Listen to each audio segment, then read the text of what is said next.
Welcome to another edition of the D. Walter and Associates Education Series.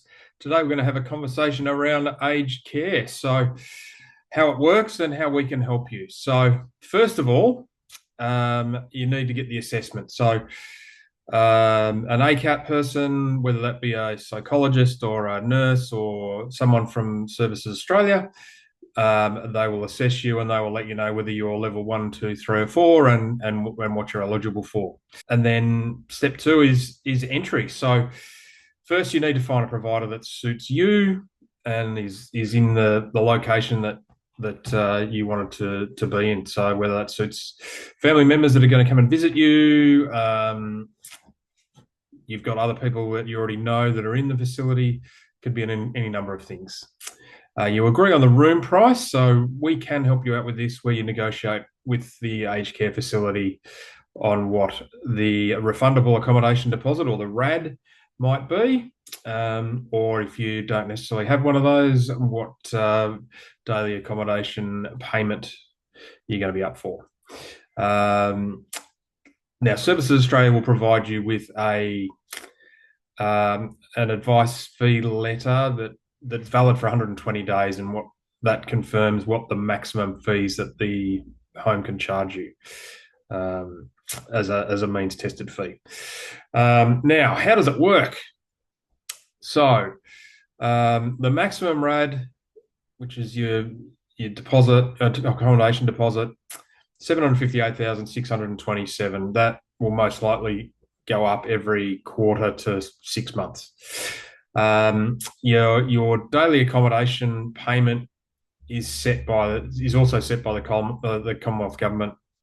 It changes quarterly, depending on what the rate is. At the moment, it is 7.61 per day, and the amount you pay is based on what the RAD would have been, and it's an interest rate based on that. And what are the costs? So the 63.57 a day is what everyone pays, which is 85% of the full age pension for a single person. There is a hotelling supplement that is agreed to before you go in, potentially.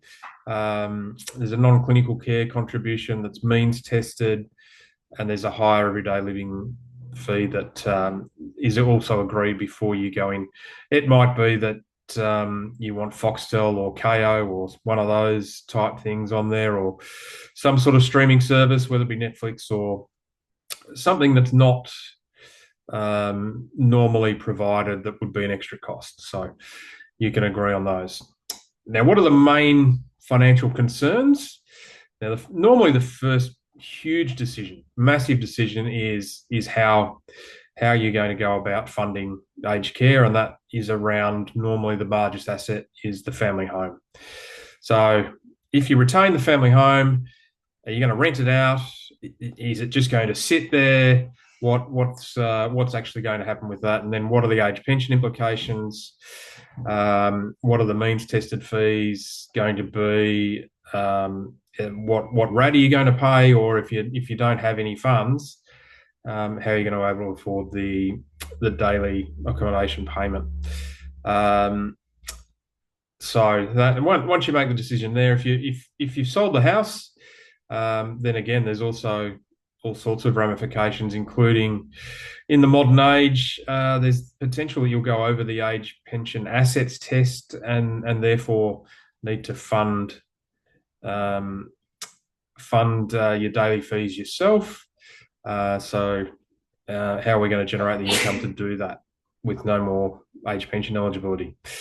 So how we help, it's a massive decision. It's huge. It's complex, especially around the emotive nature of family homes, and you're going to have different people with different ideas on how things are going to work. But the best way there is to have a look at all scenarios and see what's going to work best for everybody. We can help with maximising the age pension. Estate planning is also critical in this area, especially if the family home is sold and the leftover funds. There needs to be some certainty around the beneficiaries and how they will receive those funds down the track. So our philosophy, it's an incredibly difficult time and a very emotive time for all parties when this happens. Sometimes it's something that happens really quickly, and the decisions need to be made quicker than what you normally would like to do. Other times it's a slow build up, but we clarify all the financial requirements, consider all your income goals, work with you to work out what aged care facility the person would like to go into, and get the plan happening from there. So it's each one of these is personally tailored, um, to meet the person who's entering care, their goal, and takes into account the broader family and estate planning scenario. So once it's in place, we can monitor it regularly to give it any tweaks. So if you know anyone in your family, or you've got some friends who are going through this incredibly difficult time with entering aged care, let us know. Get in touch today. We can have a conversation around what that looks like for you. Um, yeah. So until next week, thanks, guys. We'll have a conversation around a share purchase and key person insurance. See you then.